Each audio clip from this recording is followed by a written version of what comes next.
beautiful people, welcome back. Today we're going to be talking about something many of us have experienced and wondered about: forgiveness in relationships. We all hear that forgiveness is key to healing and that letting go of hurt can make everything better. But here is the truth that might surprise you. Just saying I forgive you doesn't fix everything. Forgiveness alone won't save your relationship, and I want to explain why this is so in a very simple term. When someone hurts you, whether it's through a careless word or a deep betrayal, the natural instinct might be to try and move on quickly by forgiving them. You might say, I forgive you, and think that once you do so, the pain will vanish and things will go back to normal. But here is the catch. Even after you decide to forgive, you might still feel that knot in your stomach when you're around them, or a lingering sense of distrust that you just can't shake off your body. It's like your mind wants to believe you, but your body and your heart remembers the hurt. Imagine a moment that you're carrying a backpack filled with heavy stone. Each stone represents a piece of anger, hurt, or disappointment that you're holding on to. Forgiveness is like deciding to set that backpack down. But if the other person hasn't done anything to remove those stones from your life, if they continue to act in a way that reminds you of the pain, then even though you've said the word, I forgive you, the weight remains. Your body, your feelings, and your sense of safety might still be very much affected by the past actions. Now, let's dig deep a little into what forgiveness really means. Forgiveness is the choice to let go of bitterness. It's about freeing yourself from the constant cycle of anger and resentment. But here is the important part. Forgiving someone doesn't mean you're saying what they did was okay. It means you're choosing not to let that hurt control your life anymore. However, for healing to truly take place in a relationship, both people need to be involved. The person who hurts you has to acknowledge your pain, understand the impact of their action, and show that they are willing to change. Without that mutual effort, the relationship may never feel completely safe or connected again. Think about it like this. If you have a favorite chair that has been broken, you wouldn't just slap some glue on it and expect it to work perfectly. You need to fix the broken part, reinforce it, and make sure that it can hold you up again. In a relationship, forgiveness is like the first step of picking up that broken chair. It's important, yes, but if the person who broke it doesn't help in repairing it, the chair is still dangerous to sit in. You might wonder, but if I forgive, shouldn't I just feel better? It's natural to think that by forgiving, you will constantly feel a sense of relief. And in many ways, forgiveness can free you from carrying the heavy emotions associated with pain. Yet, if the person who hurts you doesn't change their behavior or acknowledge the harm that they've caused you, the situation remains unresolved. Believe me, your trust is still shattered. The simple act of forgiving is a personal victory. It is a way of saying you're not going to let negativity rule your life. But it doesn't automatically repeal the trust that was broken. Let's say you decide to forgive your partner after an argument or a mistake, cheating, or whatever it is. You make the choice in your heart to let go of your grudge. But every time they do something that reminds you of that mistake, believe me, the old pain rushes back. That's because your mind has stored the memory of hurt, and until the other person takes steps to prove that they've learned from their mistake, your body and your heart are still on alert. In other words, forgiveness on its own doesn't rebuild what was lost. It only stops the cycle of holding on to anger. It's very important to understand that in a healthy relationship, both people need to take responsibilities for their actions. When one person hurts the other, a sincere apology and a willingness to change are crucial. Imagine you're building a bridge between two hearts. Forgiveness is one plank of that bridge, but if the person who hurts you doesn't add their own supportive planks by being honest, apologetic, and making a true effort to change, then the bridge will remain unstable. You might end up with a gap that feels unsafe to cross, even if you've let go of your resentments. Now let's talk about boundaries. Setting boundaries is one of the healthiest things you can do for yourself, especially when you've been hurt. When you forgive someone, it doesn't mean you have to forget what happened or allow the same behavior to happen again. Think of boundaries as the protective guardrails on a windy road. They help you stay safe and remind you that while you may have forgiven, you are not willing to be hurt repeatedly. For example, if a friend or a partner continues to make hurtful remarks even after you've expressed your pains, it might be necessary to set a limit. You might say, I forgive you, but I need you to understand that these comments are unacceptable.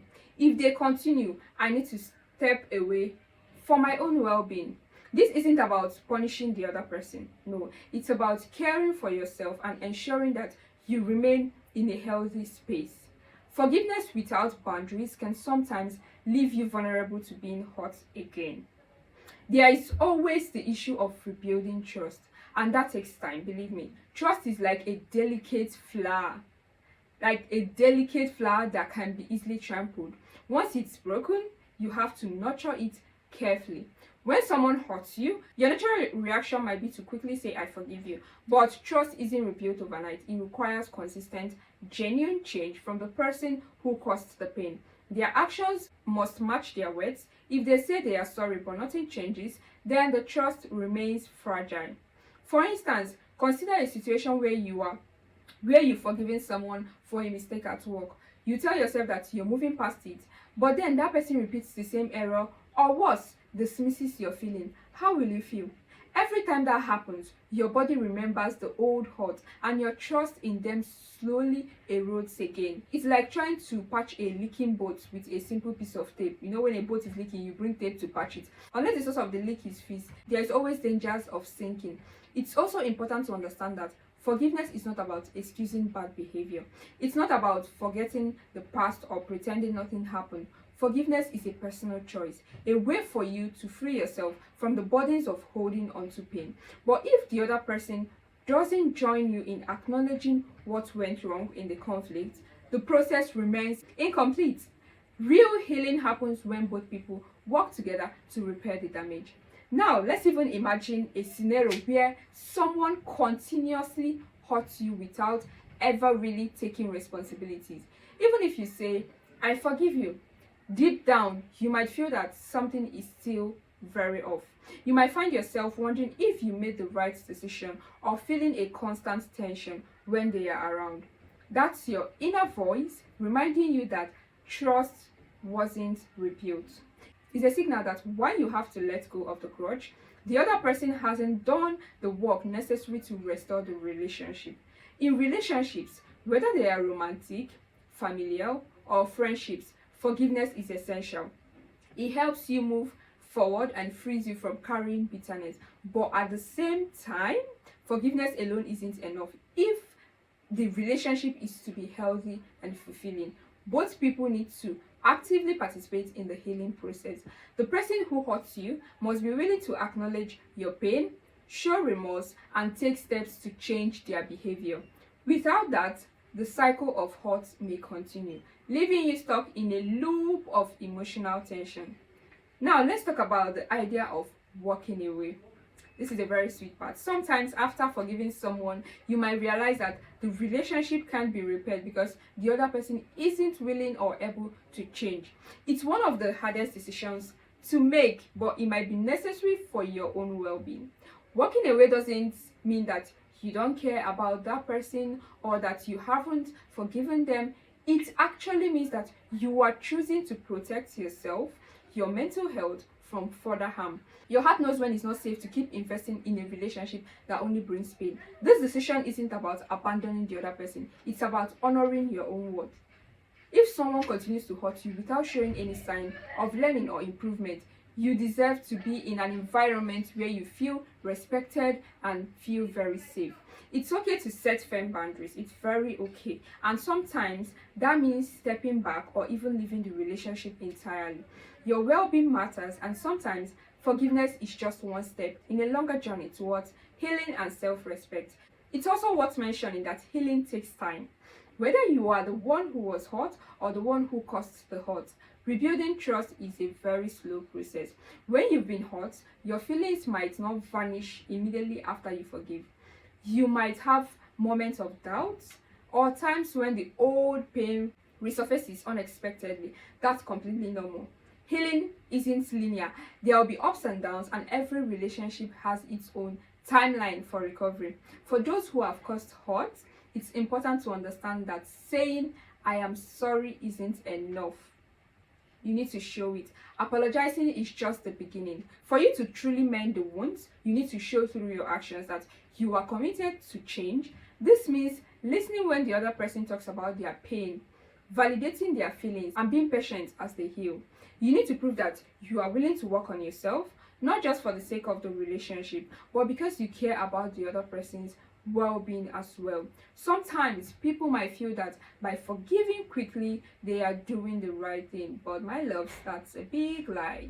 And while forgiveness can release a lot of heavy emotions, it doesn't erase the memories or the lessons learned from the experiences. Forgiveness, we all know that, is a gift you give to yourself. Yes, we've heard that so many times. A way to free your mind from the constant reminders of hurt. But if the behavior that caused the pain continues, you are not truly moving on. The forgiveness becomes a bandage over a wound that hasn't been healed. Let me share a story to illustrate this. Take, for instance, a close friend who has repeatedly cancelled plans at the last minute. I've given this example before. You've forgiven them several times because you value the friendship, and you tell yourself that you understand life can get busy most times, right? However, over time, you start to feel disappointed and undervalued. Even though you said, I forgive you, severally, the repeated cancellations leaves you feeling isolated and unimportant. That feeling of hurt doesn't just disappear with forgiveness alone. It lingers until your friend changes their behavior and shows you that they truly value your time and presence. Now, let's talk about a very different situations. Think about a partner who may have made a very hurtful comment during a disagreement. You forgive them in the heat of the moment, but then you notice that similar comments arise in future arguments. Each time, the old hurt resurfaces and you feel a growing distance between you two. It becomes clear that while you've let go of your personal grudge, the issue hasn't been fully resolved. True healing in this case would require both of you to talk openly about why those comments are so painful, and for your partner to commit to changing their patterns of behavior. At the end of the day, the goal of forgiveness should not be to ignore the past hurt or force yourself to heal and feel okay immediately. The real aim is to find a path forward where both parties can feel safe and respected. This means acknowledging the hurt, understanding that healing is a gradual process, and recognizing that forgiveness is just one step in that journey. The other step is real consistent change from the person who caused the hurt or the pain. As you think about your own relationship, ask yourself, has the person who hurt you made an effort to change? Do their actions show that they understand how deeply you were affected? Have they taken steps to rebuild the trust that was broken? If the answer to these questions isn't yes, then it might be a sign that more work is needed, or in some cases that you need to protect yourself by setting boundaries or even walking away. Remember, forgiveness is something you give yourself. It doesn't require the other person's permission or even their acknowledgement. It's something you choose to do. It's a decision to release the grip that the past has on you so that you can move forward with a lighter heart. But at the same time, you deserve a relationship that offers trust, respect, and mutual care. Forgiveness should be the start of healing, not the finish line. So if you are in a situation where you've forgiven someone but you still feel that lingering hurt inside of you, know that it's okay to take additional steps. It might mean having another conversation with your partner, seeking counseling together, or even taking a break to give yourself space to heal. You have the right to feel safe and valued in any relationship you choose to invest your time and effort, everything into. Before we wrap up for the day, let's remind ourselves that every relationship is unique. What works for one may not work for another. The key is to keep communicating openly and to be honest about your feelings and to be patient with yourself and with the other person, that is your partner. Healing is not a race, it's a journey, and every step you take towards rebuilding trust, whether big or small, is a step in the right direction. I hope this conversation today has given you some food for thought about the real nature of forgiveness and why forgiveness alone isn't enough to save a relationship. When you forgive someone, it's an important personal victory, but it's not the only victory needed. For a relationship to truly flourish, both people must commit to repairing the damage and moving forward together. Thank you so much for listening today. I really hope that this discussion has helped clarify why forgiveness, while powerful, must be paired with honesty, accountability, consistent change, and mutual respect. Remember always, you deserve a relationship where you feel safe, valued, and truly connected. If you found this conversation very helpful, please take a moment to like this video, share this video to who you think might need it, and subscribe for more insights on building healthy relationships. And if you have any thoughts or experiences you'd like to share, you can leave it in the comments or send it to my email, intimacyinsightbyanalyst@gmail.com. Your story might help someone else who is navigating through a similar journey. So until next time, do take care of your heart and yourself for me. Bye.